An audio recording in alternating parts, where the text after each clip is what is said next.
So I would like to discuss some facts and some recent results on FRB emission mechanisms. And this is work that has been done thanks to the great collaboration of a couple of graduate students at Columbia, Alia and Navin, and Ilya Plotnikov, a postdoc I had the luck to collaborate with on this FRB-related project. So let's get started. Why do we need something special for FRBs? Why do we need a coherent emission mechanism for FRBs?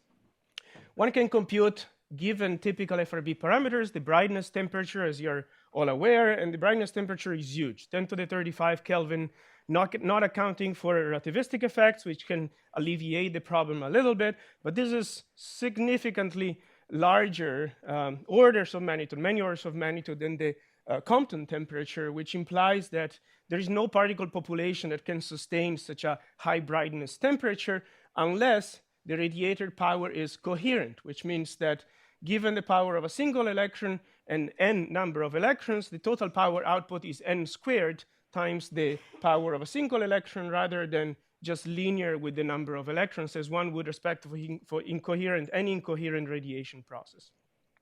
And historically, 3 radiation processes have been invoked for coherent emission by the father of coherent emission in space physics and astrophysics, Melrose in '86, even Ginzburg before that. The 3 mechanisms are listed here very broadly, and many people in the FRB community have worked on one on the other, so I will let you put yourself in the box that you belong to. The antenna mechanism, the basic idea here is that you have bunches of charge localized both in space and in momentum, and they are effectively acting as a gigantic macro charge, radiating coherent emission because they are clustered together in space and in momentum. And the question here is, first, how do the bunches get formed in the first place? And the second, the bunches, due to the effect of the emission itself, can be dispersed in space, so you're losing the bunch coherence in space, and something needs to intervene in order to sustain the process for a longer time because it's self-destructive. The second possibility is the possibility of a reactive instability. This is a general idea of a beam plasma instability. You have localization in momentum space, not necessarily in physical space, and this leads automatically, self-consistently to self-bunching also in physical space, and a coherent, phase-coherent wave growth. This is, for example, that has been invoked for decades as a potential explanation for the pulsar coherent radio emission with a beam of higher energy particles interacting with a population of lower energy particles. This will produce bunches in space and subsequent coherent radio emission. Still, one needs to explain what produces the momentum localization in the first place and what can sustain the momentum localization against the self-destruction that the instability itself will encompass, will have as a part of its self-consistent evolution. And finally, the Maser instability, or any Maser process which relies on a population inversion with a growth that generally corresponds to a negative absorption index. And two Maser have been discussed, I would say, in the last couple of years in the context of FRBs. Synchron Maser in weakly magnetized plasmas, and I will refer you to Ellis' talk for that. And also the synchron Maser in magnetized shocks, which I'm going to focus for most of the presentation today. Again, for the Maser, one needs to explain where the population inversion is coming from and what sustains the population inversion, which would naturally be destroyed by the release of the electromagnetic wave itself. So for approaching this problem, in most of what I will be presenting afterwards, I rely on a self-consistent method of capturing the interplay between charged particles and electromagnetic fields. This is the so-called particle in cell method. It virtually relies on no assumptions, so it can capture really this interplay from first principles. It relies on the Lorentz force for pushing the particles and on Maxwell's equations for solving for the electric and the magnetic fields. So all the frequencies and the wavelengths that you can accommodate on your numerical grid are properly resolved with all of the electromagnetic classical physics that enters into the problem. And as I'm sure you're aware, this opens a computational challenge because typically the plasma scales resolved by the particle in self simulations are much smaller than astronomical scales. I'm giving here some numbers. The characteristic length is the so-called plasma skin depth. It's 10 to the 5 centimeters. The characteristic time is the so-called inverse plasma frequency. It's 10 to the minus 5 seconds. So these are typically, for a density of 1 particles per cc, much smaller than astrophysical scales. And this is still true also for the very short duration of FRBs. So the emphasis really for this type of simulation should be in getting an answer that is a steady state answer, because even a millisecond duration FRB, from the point of view of the plasma physics, is a quasi steady state process. Before getting into the shock maser that I would like to spend most of the time on, I anticipate a little bit Yuri Lyubarsky's talk by showing that a recent proposal has been put forward as well for explaining or for invoking a mechanism of coherent emission from magnetic reconnection. So magnetic reconnection is a process of annihilation of magnetic fields that happens when you happen to have a configuration with magnetic field lines of opposite polarity separated by a relatively narrow region.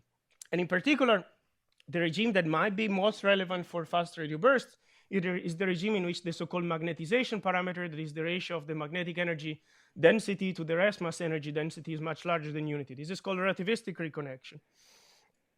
And simulations have shown, and this is a simulation run by Navin, that the reconnection process in this regime is highly dynamical. So this is the reconnection layer. You have this constant formation of structures that we call magnetic islands or plasmoids. They're growing, they're smashing into each other. There's this continuously dynamical process. And associated with that, you have, as you might see here, in addition to the mean pointing flux that is carrying magnetic energy and particles into the reconnection region, you have some escaping waves as well that are here evidenced by the reddish and yellowish color on the right and by the bluish color on the left. So the reconnection process by itself is capable of producing waves, escaping waves. In this case, these are magnetosonic waves. These magnetosonic waves could eventually convert to electromagnetic waves and giving rise to coherent electromagnetic emission. This is the same plot as on the left, but subtracted the mean pointing flux carried into the reconnection layer. So it's just to emphasize the escaping wave component. This has been invoked by Yuri and by Sasha Filippov and others as a mechanism to power the Crab radio emission. The efficiency that has been derived with peak simulations is over 10 to the minus 4. Time average is over 10 to the minus 4 of the available magnetic energy. So these are the numbers we are fighting with, or we have to deal with for a reconnection-based model. And now most of what I will be focusing on is on a very biased view of the synchron maser instability in shocks around magnetars. So this is the scenario that Ben and Andrei have already discussed yesterday. Strongly relativistic magnetar flare can drive a shock into either the magnetar wind, in which case the shock will be running into an electron-positron plasma, or into a prior electron-positron potentially enriched proton shell ejected in a previous magnetar flare. So I will be agnostic about the composition of the pre-shock wind for most of what I will be saying, even though most of the results that I'm actually presenting are more appropriate for an electron-positron, composition. And as the shock is produced, the argument is that, as I will try to convince you, that at the forward shock, the FRB is produced by a mechanism that is called synchron maser instability. So the basic properties of the shocks that potentially could produce the FRB are that the shock is ultra-relativistic, so the Lorentz factor of the shock much larger than unity. This is the relative Lorentz factor between the pre-shock medium and the post-shock medium. It's significantly magnetized. As I argue, the magnetization parameter, which here I'm defining as the ratio of the magnetic energy density to the kinetic energy density of the pre-shock flow, is over a unity or much larger than unity, and the shock is so-called transverse or perpendicular, which means that the shock magnetic field is actually pointing at you for a simulation plane that I'm depicting here. So the magnetic field is perpendicular to the shock direction of propagation. These shocks are actually not good for high energy particles acceleration, in case you are interested in non-thermal signatures associated with fast radio bursts. We do not expect, if these are the shocks that are acting in fast radio bursts, an associated non-thermal counterpart. However, they can produce coherent radiation via the synchrotron maser instability, and we'll now guide you through the 3 steps of production of coherent emission from the synchrotron maser. Step number 1. The magnetic field is compressed at the shock. The particles coming into the shock gyrate coherently in the shock-compressed magnetic field. Number 2. Every freshly shocked generation of particles is forming a distribution in momentum that is a ring. This is a result of the gyration of the particles in the 2 components of momenta that are perpendicular to the magnetic field direction. So this is your population inversion. You have particles that are preferentially, due to the shock gyration, due to gyration in the shock-compressed magnetic field, localized at higher energies, and very few particles or 0 particles that are filling the hole at the center. And finally, the collapse of the unstable ring distribution results in the emission of electromagnetic waves. And this is our candidate FRB due to the synchrotron maser. So here is, in a one-dimensional shock simulation, the momentum space of the ring distribution that I just described in the 2 directions perpendicular to the magnetic field that is still pointing at you. And as a result of the collapse of this ring tends to fill up the center. You have the emission of a coherent train of electromagnetic waves that you see here with these wiggles towards the upstream, towards the medium ahead of the shock. So the emphasis now will be to quantify the properties of this escaping radiation and argue whether this can explain or not explain the properties of the FRB emission. Let me just summarize again the properties of the synchrotron maser instability, and then a few questions that I will address with the rest of my presentation. So naturally, the emitting particles have a highly anisotropic pitch angle distribution. If you're worried about the the efficiency of your maser in a quasi-isotropic state for the particles, this is not the case here. The particles are localized virtually in the plane perpendicular to the magnetic field, within an angle that is 1 over gamma, at most, actually. The population inversion is naturally produced. As a result of the gyration in the shock-compressed magnetic field, you are preferentially putting particles on that ring. There is nothing at the center of the ring, so the particles have higher energies than what the center would have. And finally, the population inversion is constantly replenished. There are more and more particles coming into the shock. Every new generation of particle is established as a ring distribution, so you're constantly replenishing your maser capability. And the questions that we'll be addressing is, what is the efficiency of this process? What is the spectrum? What is the beaming? And what is the polarization? The basic setup of the simulation is something like this. Upstream on the right, downstream on the left. The shock will be moving in the simulation frame. The simulation frame is the same as the post-shock frame. And we will always have a magnetic field that is perpendicular to the shock direction of propagation, a perpendicular shock. So for answering these 4 questions, I will use a reference FRB 190922. If you've never heard of this, it's because it doesn't exist. This is my fun, restless baby, born in 1909, 29. This should be 19. I don't know. No, it's true. It's good. Sorry. Yeah, I should remember my daughter's birthday, right? And of course, as you all know, if you have experience with your own kids, this plot actually means the dependence over time of your sleep deprivation, and the time is measured in years. Okay, so efficiency, or how much you should eat in order to increase by 1 pound. In 1D, so as I said before, the goal here is to establish the steady state nature of the maser. The maser needs to be sustained for a time that is much longer than the time related to one oscillation frequency of the maser itself. So what we're looking for in the peak simulation is really a steady state or quasi-steady state process. And here I'm quoting the efficiency of the maser as the ratio of the fluctuating magnetic energy over the magnetic energy density that the upstream medium is carrying into the shock. For different magnetization, as a reminder, this is the ratio of the magnetic energy density to the kinetic energy density of the medium ahead of the shock. So the two things that you notice from the plot on your left is that in all cases, we do reach a quasi-steady state. So this is good for making predictions for what the efficiency should be in the longer term, which may be as short as 1 millisecond.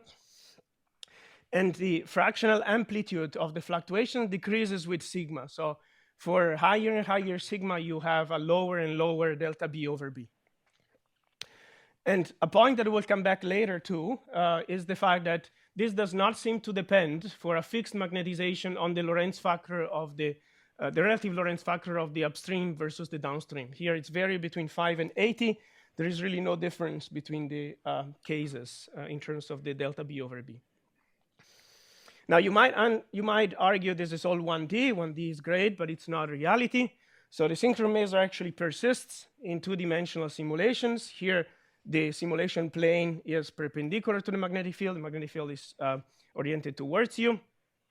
You have a transient at early times, then the shock seems to be dead for quite a bit, and then it readjusts the separation between these two structures. I will come back to those later. And then you have the constant production of this electromagnetic wiggles produced and escaping towards the upstream. This is the FRB candidate in our 2D simulations. And the same occurs in 3 dimensions. This is 3D simulation that we recently performed with a magnetic field oriented as depicted there. The wiggles that you see here are once again a manifestation of the same instability producing electromagnetic waves in a 3-dimensional setting.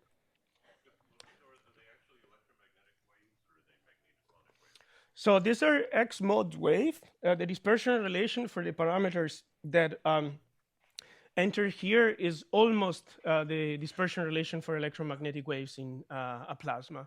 The experiment that we have tried is to stop injecting the plasma density in the upstream and see whether these waves can continue, and they do. So I would say these are also well-behaved electromagnetic waves in vacuum. So the efficiency in 1D that I quoted before, this is the summary plot for the efficiency of the synchrotron maser in multi-dimensions. So at low magnetization, I would say less than 0.3, 0.5, the 1D results are substantially different than 2D and 3D. And here I'm comparing also with recent results by Iwamoto. And the efficiency in 1D is a factor of 10 higher. That in multi-dimension, this is because in multi-dimension you have additional physics. I will not enter into the details. The so-called Weibull instability can destroy the coherence of this process and so lower the efficiency of the synchrotron maser. However, for high magnetization, sigma larger than unity, the 2D, which is yellow and red here, and the 3D, which is green, is virtually the same within a factor of 2 of the 1D results. And the efficiency, which I'm casting here in the most appropriate terms as the ratio of the incoming energy into the shock to the escaping energy, the ratio of the escaping pointing flux to the incoming energy flux into the shock, drops with sigma as 1 over sigma squared. So these are the numbers you should take into account and consider if you want to match your best FRB model to observations. The temperature of the upstream plasma can play a significant role on the efficiency. These are recent results that Alia got. Essentially 2 points, the efficiency doesn't change by more than a factor of 2 if the temperature is less than 0.03 mc squared. However, if you're exceeding a temperature of kT over mc squared of order 0.1 or so, the efficiency drops by 1 order of magnitude, and virtually there is no maser for trans-relativistic temperatures. This is expected because with relativistic temperatures, the very nice ring in momentum space that I described before is broadened substantially, and then the center is already kind of filled up, and the true nature of the instability is at that point destroyed. I will skip this because I'm already running out of time. But I want to come back to a fundamental parameter of wave propagation. This is the so-called wave strength or Wigler parameter. It's a Lorentz invariant, which is defined in this way. Delta E is the fluctuating electric field of the wave, and omega is the frequency of the wave. And the Wigler parameter is such that particles have a typical transverse momentum oscillations in the field of the wave of order A times mc. So as the wave is propagating, is shuffling the particles around in the transverse direction, this is how much momentum oscillations the particle can have. So this implies that if A is much larger than unity, the particles will acquire in the transverse direction a relativistic momentum. And for FRBs, we typically expect A much larger than unity, up to a factor of few tens to 100. So what should happen in this case? First, most of the simulation that we have run are really not touching that limit. Here, A is of order unity for most of the sigmas that we explored. Depends a little bit on how you compute this Wigler parameter. It's a factor of 2 variation, but most of the results are for A of order unity, not much larger than unity. So will anything change if your wave is so strong to allow for or to force the electrons to move in the transverse direction at relativistic speeds, ultra-relativistic speeds? And two effects are expected. Number one, you expect that the wave will push the upstream plasma as a bulk. So the effect of the wave is actually to push against the upstream. The upstream will come in to the shock with lower speeds. The second point, as I described, you have internal motions which you might call heating of the upstream, which with a typical momentum that is also of order of AMC. So if A is much larger than unity, you're heating your electrons to ultra-relativistic speeds. So is this a problem? So for this, we ran a number of 1D simulations in a recent paper with Brian and Ben, and I'm summarizing here the results. The plot is a little crowded, so let me guide you through it. So the effects that I described, that I anticipated, are actually happening. So the bulk acceleration of the upstream does occur. However, the flux of particles into the shock stays the same because the plasma is also compressed. So it comes in with lower speed, but with higher density. So the flux of particles coming into the shock is actually the same. And the second point is that the mean energy per particle is also the same. And the longitudinal heating, which turns out to be the most destructive for the nature of the synchronous maser, is still under control. It's still not significant. So the particles are effectively coming in with the same mean energy per particles and not with a large longitudinal dispersion in momentum, which will be deleterious for the synchrotron maser. So the bottom line is that the efficiency actually does not care about, at least in one dimension, which we have probed now, and we have some limited results for 2D as well, on the strength of the Wigler parameter, on this wave strength parameter, which for realistic FRB conditions should be much larger than unity. We can go now to much larger than unity, but the efficiency is virtually unchanged. So the wave is perturbing the upstream, but this is not changing the efficiency of the maser itself. Okay, so let me get to the second point, the spectrum. This is spectra that are obtained from 1D simulation of sigma 0.3, 1, and 3. There are 3 characteristic aspects that I would like to emphasize. The shock is acting as a high-pass filter, so only waves that are sufficiently fast such that the phase velocity is larger than the shock velocity can escape upstream.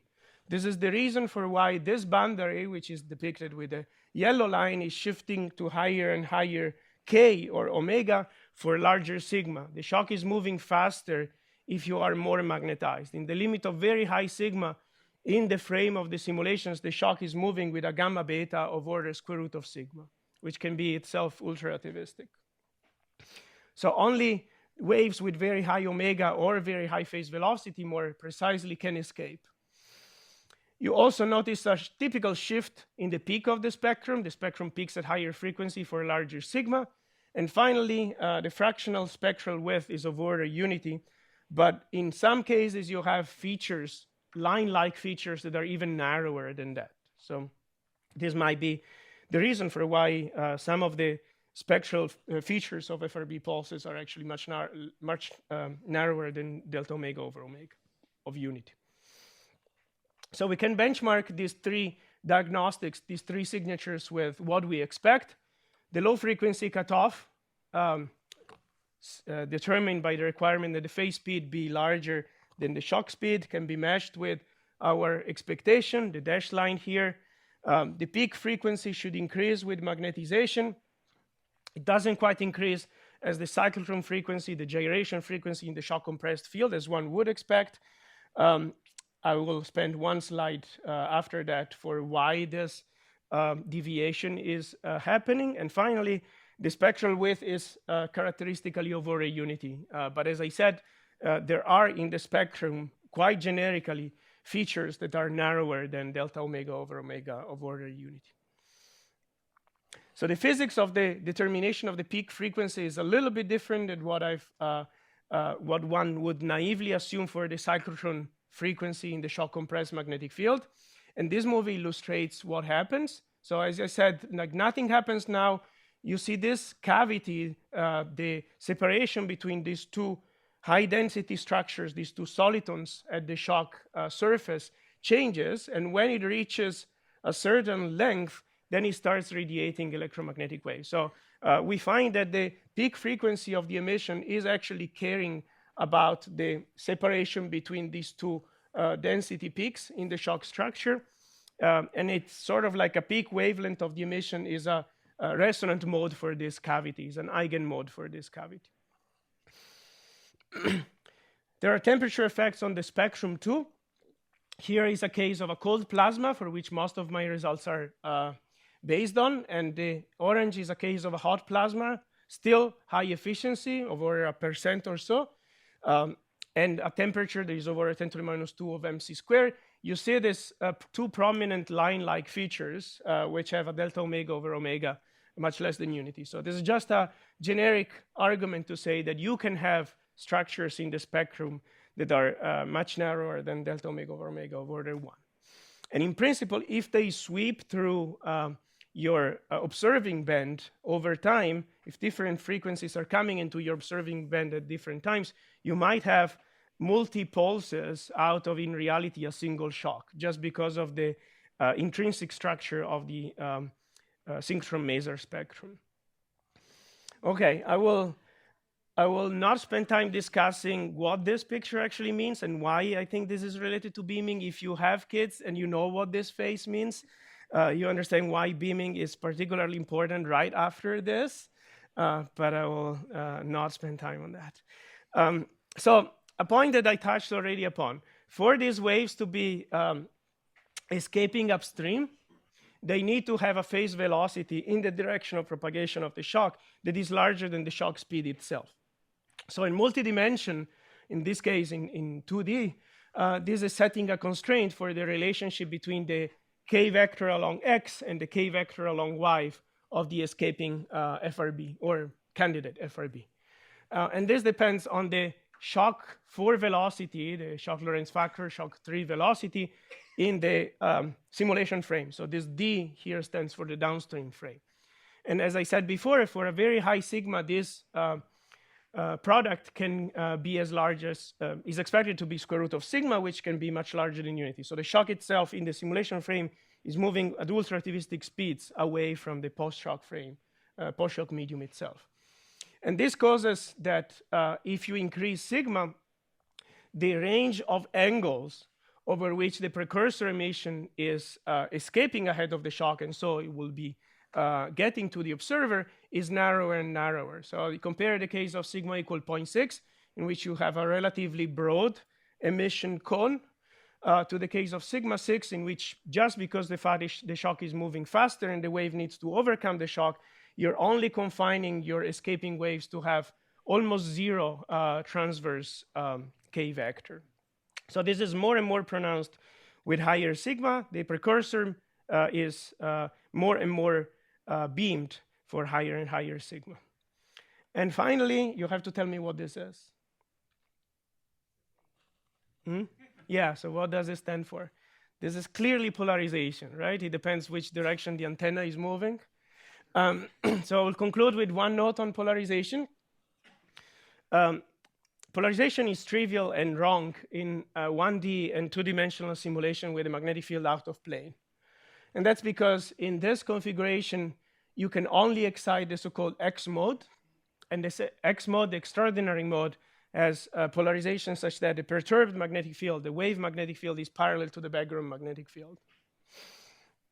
In 2-dimensional simulation with in-plane magnetic fields and in 3-dimensional simulation, you have another mode that will grow. This is the ordinary mode, the O mode, which has a fluctuating magnetic field perpendicular to the background magnetic field. So here the magnetic field is in this direction. It's not pointing towards you anymore. And the X mode is expected to have delta B parallel to B. This is what you're seeing here in the ripples in the upstream. And the O mode, which is seen here, not strongly, but you see the same fluctuations on a similar wavelength as a magnetic field perpendicular to the background magnetic field. So ultimately, one needs to do 3D to answer this. The presence of both home modes and X modes in principle can degrade the polarization. The X mode by itself will be 100% linearly polarized because you only have one mode. But here you have a competition with the O mode. So 3D simulations will be needed to answer this. So this is a preliminary plot on the ratio of the power in O mode versus X mode as a function of the magnetization from 3D simulations, as I said. So the ratio is over unity for relatively modest magnetizations, and it seems to drop.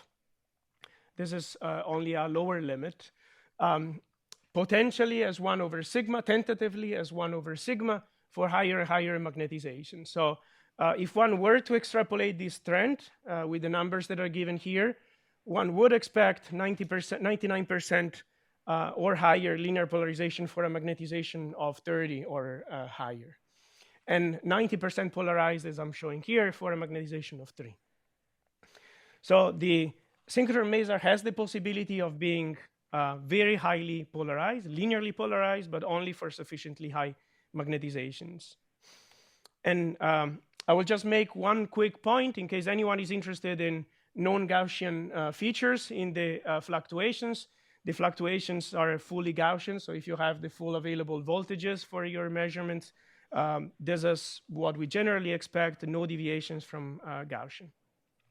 And I'll be happy to discuss more about the synchrotron maser physics in the electron ion case, which I have completely neglected here because it's significantly less understood and studied. But with that, since I'm out of time, I will conclude. So we are arguing, and this is sort of like within the framework of the general relativistic shocks in around magnetars model that Ben and Andrei have already discussed yesterday. We're thinking about magnetar flares driving relativistic shocks, and synchrotron maser at these shocks producing the FRBs. And this is sort of like a number of conclusions that are also coming from Ben's and Andrei's presentations yesterday. We do have linear polarization if the magnetization is sufficiently high. The polarization angle, if it retains the memory of the rotation axis of the magnetar, should be not varying too much. And then the other points is, generally speaking, narrowband gigahertz bursts are expected. The downward frequency drift as the shock is propagating out in the wind of the magnetar, and potentially a counterpart at optical X-ray and gamma ray frequencies just due to the shock-heated electrons right behind the shock. And with that, I will stop.